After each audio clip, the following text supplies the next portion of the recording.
اليوم صائما، تم لوگوں میں سے آج روزہ کس نے رکھا؟ نفلی روزے کی بات ہو رہی ہے، فرض روزے تو سب رکھتے تھے۔ اے صحابیوں بتاؤ تم لوگوں میں سے نفلی روزہ کس نے رکھا؟ فقام ابو بکر فقال انا یا رسول اللہ، ابو بکر صدیق اٹھتے اور کہتے ہیں اللہ کے رسول میں نے۔ کہا بیٹھ جاؤ۔ لوگوں روزہ رکھنے میں ابو بکر آگے نکل گئے۔ اب دوسرا سوال بتاؤ، من اطعم منکم اليوم مسکینا، تم لوگوں میں سے آج کسی مسکین کو کھانا، کسی بھوکے کو کھانا کس نے کھلایا؟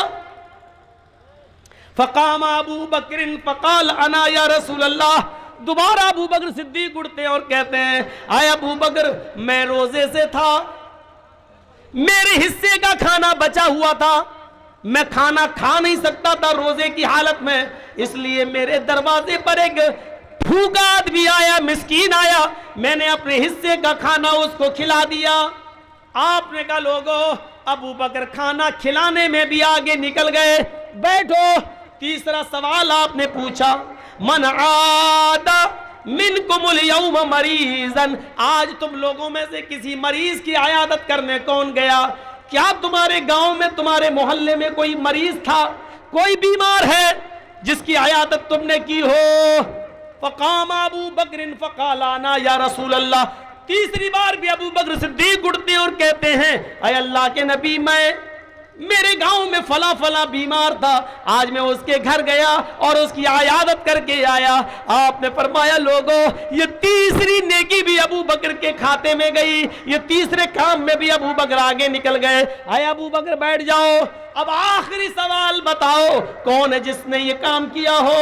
من تبی منکم اليوم جنازتن، آج کون ایسا آدمی ہے جو کسی جنازے کے پیچھے پیچھے قبرستان تک گیا ہے، نماز جنازہ سے لے کر قبرستان تک جا کر اس کو مٹی تک دیا ہے؟ کون ایسا ہے جس نے جنازے کی نماز سے لے کے کاندھا دینے سے لے کر مٹی تک دی ہو، قبر تک پہنچا ہو اور اس کو مٹی دے کر آیا ہو؟ کوئی ہے جو جنازے کے پیچھے پیچھے چلا ہو؟ فقام ابو بکر فقال انا، چوتھی بار بھی ابو بکر صدیق اٹھے اور کھڑے ہو کر کہنے لگے اے اللہ کے نبی آج میرے یہاں کسی کی مٹی ہو گئی، انتقال ہو گیا، میں اس کے جنازے میں گیا، میں نے اس کی جنازے کی نماز بھی پڑھائی، بلکہ میں قبر میں بھی اترا، میں نے اس کی باڈی کو قبر میں اتارا بھی، اور قبر میں اتارنے کے بعد پھر میں نے مٹی بھی دی، میں نے یہ کام بھی کیا ہے۔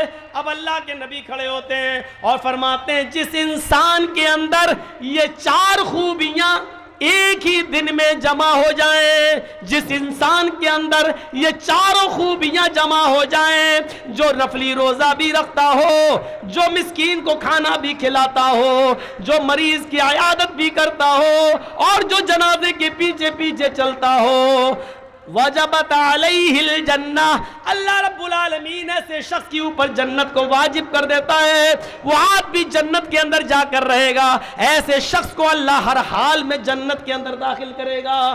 کتنا پیسہ خرچ ہو رہا ہے اس کام کے لیے؟ جنت میں جانے کا یہ راستہ بتایا جا رہا ہے، راستہ۔ آئیے میری ماں اور بہنوں تمہارے لیے ایک راستہ اور بتاتا ہوں۔ اے بھیا جس کو جانا ہو تو جلدی نکلو یار، بیچ میں ڈسٹرب کیوں کرتے ہو؟ کھڑے ہو گئے ہو، ہمیں معلوم ہے اب چائے کی لوک لگی ہوگی یا پیشاب لگا ہوگا، بھاگو۔ جو گیا پینٹ میں جیب میں ہاتھ ڈال کے جا رہے ہیں، لگتا ہے کہ شاہ رخ خان جا رہا ہے، نکالیں۔ سنیے میرے بھائیو، جاءتنی سائلہ، جنت میں جانے کا ایک راستہ میری ماں بہنوں تمہارے لیے۔ اللہ کے اماں عائشہ کہتی ہیں میرے پاس ایک مانگنے والی آئی، میرے پاس ایک مانگنے والی آئی، معہا صبیان، اس کے ساتھ دو چھوٹے چھوٹے بچے تھے۔ اس نے مجھ سے کہا اللہ کے نام پہ کچھ دے تو، میرے گھر میں یہ دونوں بچے بھوکے ہیں، کئی دن سے ان بچوں نے کھانا نہیں کھایا، میرے پاس ایک کھجور رکھی ہوئی تھی۔ حضرت عائشہ کہتی ہے بخاری کی روایت، میرے پاس ایک کھجور رکھی ہوئی تھی، میں نے وہ کھجور اتاری اور میں نے اس مانگنے والی کو وہ کھجور دے دیا۔ اس عورت نے اس کھجور کے دو ٹکڑے کر دیے، اس عورت نے اس کھجور کے دو ٹکڑے کیے، ایک ٹکڑا اس بچے کو دے دیا، ایک ٹکڑا اس بچے کو دے دیا، دونوں بچوں نے اپنے اپنے کھجور ٹکڑے کھا لیے، اور اس ماں نے صرف پانی پیا اور آگے بڑھ گئی۔ یہ تو ہے بخاری میں۔ یہ تو ہے بخاری میں. مسلم میں یہ ہے کہ میرے پاس 3 کھجوریں تھیں. یہ سنیے، یہ بڑا دردناک ہے. میرے پاس 3 کھجوریں تھیں، مانگنے والی نے جب مانگا تو میں تینوں کھجوریں اٹھا لائی. اس عورت نے ایک ایک کھجور دونوں بچوں کو دے دی. دونوں بچوں نے اپنی کھجوریں کھا لی. ایک کھجور جو میرے پاس بچی میں اس کو کھانے جا رہی تھی. اما عائشہ کہتی ہیں کہ میں نے اس عورت کو دیکھا، جیسی وہ عورت اس کھجور کو اپنے منہ میں رکھنے کے لیے جا رہی تھی. بچے بھوکے تھے، اپنی اپنی کھجور کھانے کے بعد وہ ماں کی کھجور پر جھپٹ پڑے، ماں یہ مجھے دے دو. دوسرا کہتا ماں یہ مجھے دے دو. ماں کی ممتا لاڈ میں آ گئی، جوش مارنے لگی. ماں خود بھوکی رہ گئی، لیکن اس نے کسی ایک بچے کے ساتھ بے انصافی نہیں کی. اس نے اس کھجور کے 2 ٹکڑے کر دیے، آدھا اس کو دے دیا، آدھا اس کو دے دیا.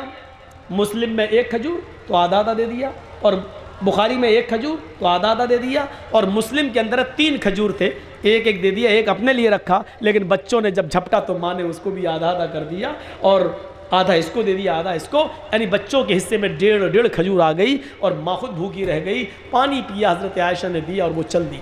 اللہ کے رسول جب گھر میں آئے، حضرت عائشہ نے پورا واقعہ بتا دیا. ایسی ایسی عورت تھی، 2 چھوٹے چھوٹے بچے تھے. اے اللہ کے رسول، وہ 3 کھجوریں میں آپ کے کھانے کے لیے رکھی ہوئی تھی کہ آپ بھوکے آئیں گے تو آپ کو دے دوں گی، لیکن اس بچوں کی بھوک ہم پہ دیکھی نہیں گئی، اس لیے میں نے اس کو 3 کھجوریں دے دی. کہا بہت اچھا کیا عائشہ. اے اللہ کے نبی، اس عورت نے ان دونوں بچوں کو 1 1 کھجور دے دی، اور 1 کھجور اپنے لیے رکھ لی تھی. جیسی وہ منہ تک لے گئی، بچے اس کے کھجور پر جھپٹ پڑے. ماں کی ممتا جوش میں آئی. اے اللہ کے نبی، ماں نے اپنی کھجور کے بھی 2 ٹکڑے کر کے آدھا آدھا دے دیا. اللہ کے رسول نے کہا اے عائشہ، کیا تم نے یہ منظر اپنی آنکھوں سے دیکھا ہے؟ ہاں. کیا اس عورت نے خود کچھ نہیں کھایا ہے؟ کہا نہیں. کیا اس نے بچوں کو کھلا دیا ہے؟ ہاں. اللہ کے رسول کہتے ہیں عائشہ، قیامت کے دن تمہیں گواہی دینا پڑے گی. ہاں میں گواہی دینے کے لیے تیار ہوں، میں نے یہ منظر دیکھا ہے. عائشہ، جو عورت خود بھوکی رہ کر اپنے بچوں کو کھلاتی ہے، اپنے بچوں کی پرورش کا انتظام کرتی ہے، اللہ کی طرف سے اتاری ہوئی اس آزمائش میں پوری اترتی ہے، اور اپنے بچوں کا خیال رکھتی ہے، اپنے بچوں کو بھٹکنے نہیں دیتی ہے. خود بھیک مانگ کر کھلاتی ہے، لیکن اپنے بچوں کو بھیک نہیں مانگنے دیتی ہے، ان کی اچھی تربیت کرتی رہتی ہے. جانتے ہو عائشہ، اس عورت نے ایسا کر کے کیا کیا؟ وجبت علیہا الجنہ. اس عورت نے اپنے اوپر جنت واجب کر لی. اللہ اس عورت کو جنت دے کر رہے گا، کیونکہ وہ اپنے بچوں کے لیے آزمائی گئی ہے. اپنے بچوں کو کھلانے پلانے والی، اپنے بچوں کو اچھی تربیت دینے والی، اپنے بچوں کو غلط راستے پہ چلنے سے روکنے والی، اپنی بھوک برداشت کر کے اپنے بچوں کو کھلانے والی عورت قیامت کے دن جنت کے اندر جائے گی. یہ جنت میں جانے کا راستہ ہے، جنت میں جانے کا راستہ. میرے بھائیوں، ایسی ایک راستہ وہ ہے جنت میں جانے کا جس کے چھوٹے پن میں کوئی بچہ مر گیا، انتقال کر گیا. ایک بچے کی عمر 2 مہینے کی، انتقال کر گیا. 5 مہینے کا، انتقال کر گیا. پیدا ہوتے ہی مر گیا، انتقال کر گیا. 1 سال کا بچہ، 2 سال کا بچہ، 3 4 سال، 5 سال کا بچہ، 7 سال تک کا بچہ انتقال کر گیا. اللہ کے نبی فرماتے ہیں اب باپ نے اپنے بچے کے انتقال پر صبر کیا. انا للہ و انا الیہ راجعون. اللہ کی امانت تھی، اللہ نے لے لی. جس نے اپنے بچے کے انتقال پر صبر کیا، قیامت کے دن ان بچوں کی روحیں نکال لی جاتی ہیں. صغارہم دعامیس الجنہ. ان بچوں کی روحیں نکال کر جنت کے اندر ڈال دی جاتی ہیں، اور بلا روک و ٹوک یہ جنت میں گھومتی رہتی ہیں. روحیں، چھوٹے چھوٹے بچوں کی روحیں جنت میں گھومتی رہتی ہیں.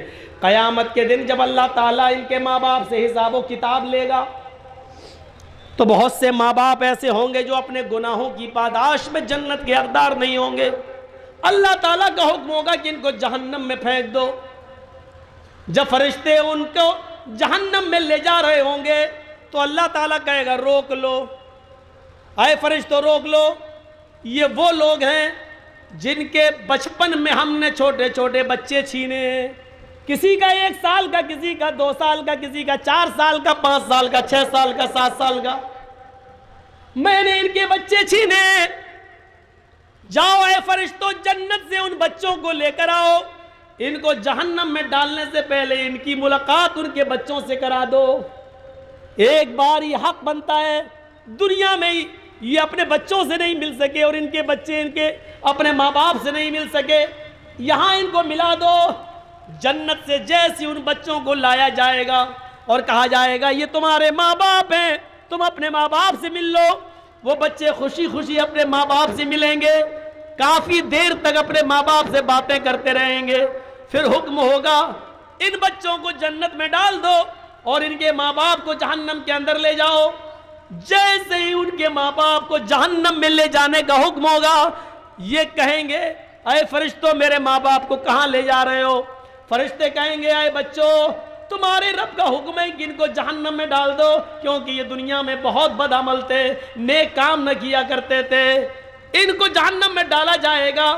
یہ سنتے ہی وہ بچے اپنے ماں باپ کو پکڑ لیں گے.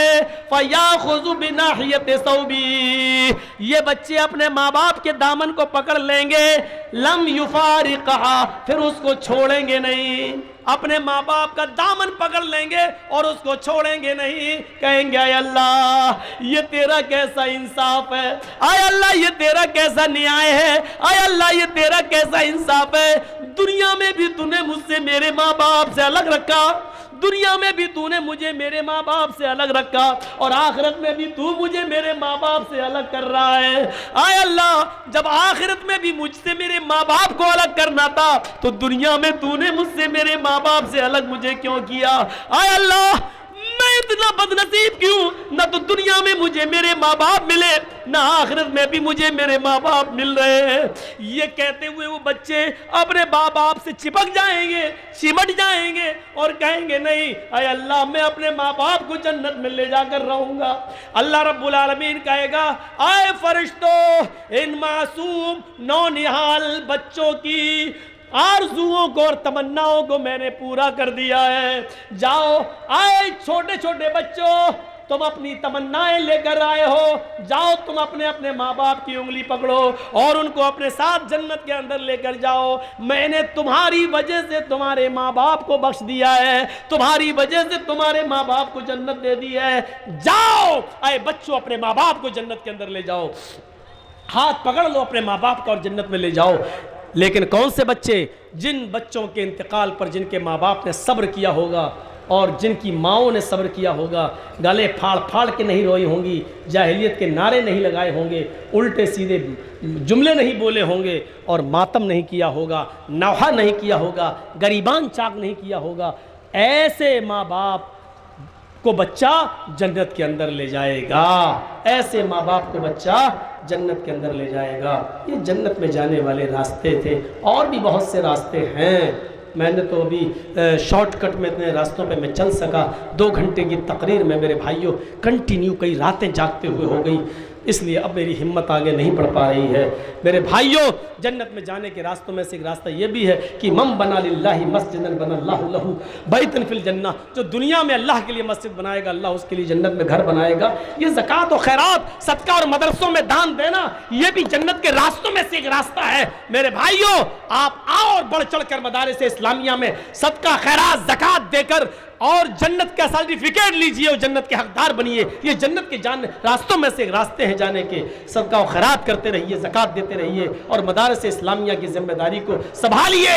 اردو تو ختم ہو چکی ہے ہمارے انڈیا سے, اگر ہم نے عربی مدرسوں کا ساتھ نہیں دیا تو عربی بھی ختم ہونے کی پلاننگ چل رہی ہے, عربی بھی ختم کر دینے کے منصوبے چل رہے ہیں, اور یہ سب سرکار کی آنکھ کے نیچے ہو رہے ہیں, ناک کے نیچے ہو رہے ہیں. اللہ تعالیٰ ان مدارس اسلامیہ کی حفاظت فرمائے, اللہ تعالیٰ ہمیں جنت کے راستوں میں چلنے کی توفیق عطا فرمائے. بار الہ تجھ سے دعا کرتا ہوں کہ جو لوگ تیری رحمت کو جا چکے ہیں اللہ ان کی قبروں کو نور سے بھر دے. اے اللہ ان کے گناہوں کو معاف فرما دے, جنت الفردوس میں اعلیٰ علیین کے اندر ان کے روحوں کو جگہ عطا فرما. اے اللہ جب تک تو ہمیں زندہ رکھ, اسلام پہ زندہ رکھنا, اور جب ہمارا خاتمہ ہو تو ایمان پر ہمارا خاتمہ فرمانا. وما علینا الا البلاغ المبین وآخر دعوانا ان الحمد للہ رب العالمین. السلام علیکم ورحمۃ اللہ وبرکاتہ.